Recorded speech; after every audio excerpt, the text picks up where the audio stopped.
Welcome to the Thrift Store Kitchen Review, where I test all the weird junk from the thrift store so you don't have to. Welcome to today's edition of the Thrift Store Kitchen Review. Well, folks, I thought I was done with the novelty toasters. After the horrible experiences of the hot dog toaster and the grilled cheese toaster, I was like, that's it. But then I ran across this. The Bacon Master Bacon Toaster. That's right, folks, a bacon toaster.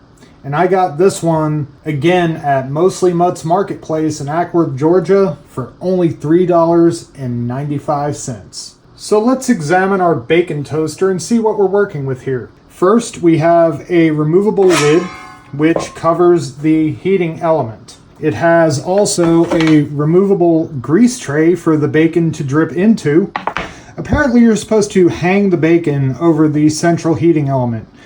It has its electrical power cord, and it has a timer on the side where it has preheat, traditional, and extra crispy. So I'm going to clean this thing up. I'm going to get some bacon, and we're going to see how well this works. Okay, so I have the Bacon Master plugged in, cleaned up, and ready for use. So I'm going to go ahead and get this thing preheating here. I have 3 strips of bacon we're going to use. It does recommend preheating because this is thicker bacon. This bacon is the Black Forest flavor bacon from Trader Joe's. If you've never had it, this is some of the most delicious bacon ever, so I'm really looking forward to how it comes out on this. Once it's preheated, we'll hang our bacon and see how well it cooks. Okay, so it's been preheating for a couple minutes. You can see it's kind of starting to smoke a little, so I think I'm going to go ahead and put the bacon on here. So first I'm going to remove the lid, and then I am going to hang the strips of bacon about evenly over the central heating unit. Now I'm going to slide the lid back on, which will hopefully hold this bacon in place. That one did not want to stay. That's an excessively thick slice. Having some trouble with that one. Okay, this is not going well so far. Try this again. See if I can successfully get this lid over the bacon or if it's too thick. And I do it real slow. Okay, we got it. Now I'm going to turn this about halfway up, and in a few minutes we'll see how well it's coming out. So it's been a couple minutes. Let's take our first look. Okay, so this lid seems to be a perpetual issue here. So I'm almost wondering if I'm going to be better off trying to cook the bacon without the lid. I had such high hopes for this thing. Maybe with thinner bacon it wouldn't be as much of a problem, but it seems to be a problem. Now, I do have one more idea here. Okay, so maybe if I take this and kind of hold it open a little. Okay, that's not working too well either. Yeah, this is not going well. I had such high hopes for this machine, but yeah. I just want this bacon to stay in place while the lid goes over. Okay, maybe it worked that time. All right, let's give it another check. Okay, well, the bacon at least seems to finally be staying in place slightly better at this point. Still needs a few more minutes. Going to very carefully slide the lid back down. Okay, so the timer just went off. Let's see if that was enough time for this bacon.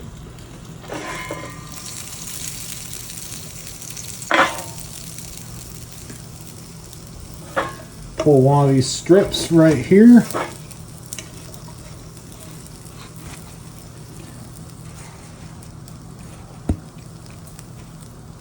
Looks done on parts of the bacon, but others not so much. Now, because this was thicker bacon, I do think it may have needed a little bit more cook time.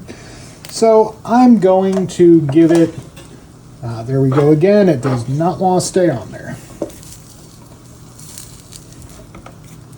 I'm trying my best not to burn myself. So let me slide the lid back on slowly and give it just a little more time. Okay, let's give it another look. And it fell off again. Good thing I washed this cutting board, because I don't want to have to let this bacon go to waste. It's going to drive me insane.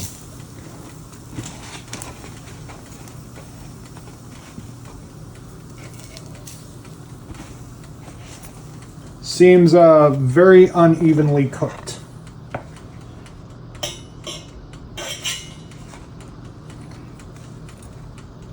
That strip seems about done. The other two need some even more time. So let me go ahead and drape it over.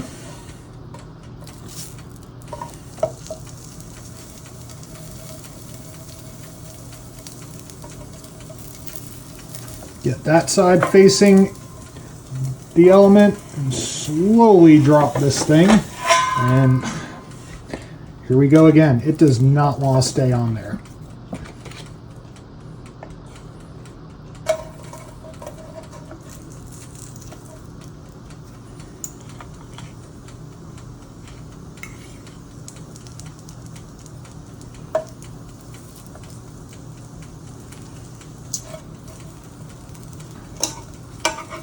Need this side facing down.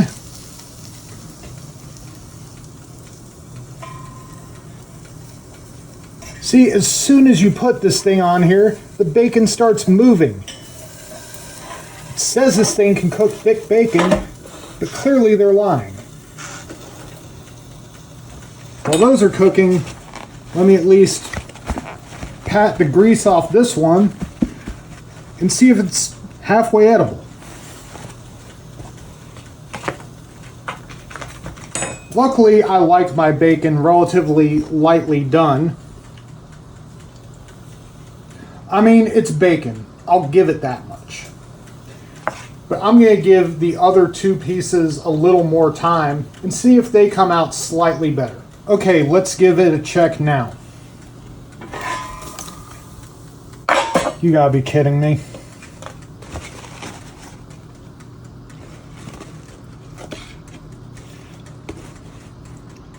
Yeah, these look just about done enough. So I'm gonna put them here in the paper towel, let the grease pad up for a bit. I'm gonna turn this thing off. Yeah, this thing could have been so much better. So much better. Now, granted, I did not try it with regular cut bacon, thinner cut, because the manual straight up says I can use thick cut bacon, which is just better bacon in my opinion. But apparently I can't. This thing could have been so good had they, made this lid open just a little wider so it's not dragging the bacon down when it touches it, maybe added some friction to the surface of the heating element. Really minor improvements could have turned this mediocre product into a good product, but they chose not to. So before I give up on this item, we've tested it with one preserved meat product. Now we're about to test it with another. So after watching the quote-unquote Bacon Master simultaneously both succeed and fail at cooking bacon, I've heated it back up and we're about to find out, will it glizz? So how are we going to do this? I'm thinking the simplest solution here is just going to be to balance the hot dog right here on top and then simply drop the lid. And every few minutes we'll turn the hot dog and eventually it should be done. Let's see. Let's see how this is looking. Stayed right there in place or not. At least it gets done pretty quick and pretty well.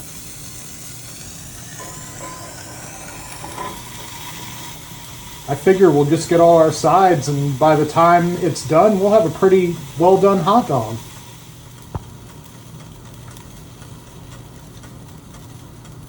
Open it again carefully, keep that hot dog balanced on top.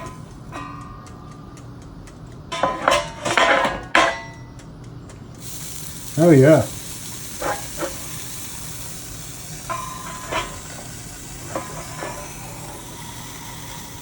And then after this one, we'll just have one more side to go.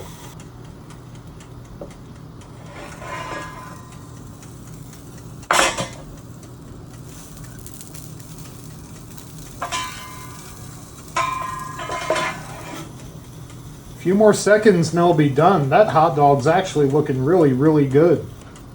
All right. That definitely looks about done. So I'm going to get the bun. Throw it in there. Yeah, look at that. All the sides are done. Nice and brown. Nice and hot inside. Let me take a bite. That's a good hot dog right there. Amazing. Not only does the bacon toaster make a better hot dog than the hot dog toaster, it's also easier to cook a hot dog with the bacon toaster than it is to cook actual bacon. I don't know why I keep trying with these novelty toasters. This one sounded like it could have been good. Unfortunately, we learned that wasn't the case. Well, thanks for joining us on another episode of the Thrift Store Kitchen Review. Be sure to subscribe, follow us on Facebook, linked in the description below, tell your friends about us, and leave us some love down there in the comments section. Be sure to get out there and support your local thrift store, and have a wonderful day.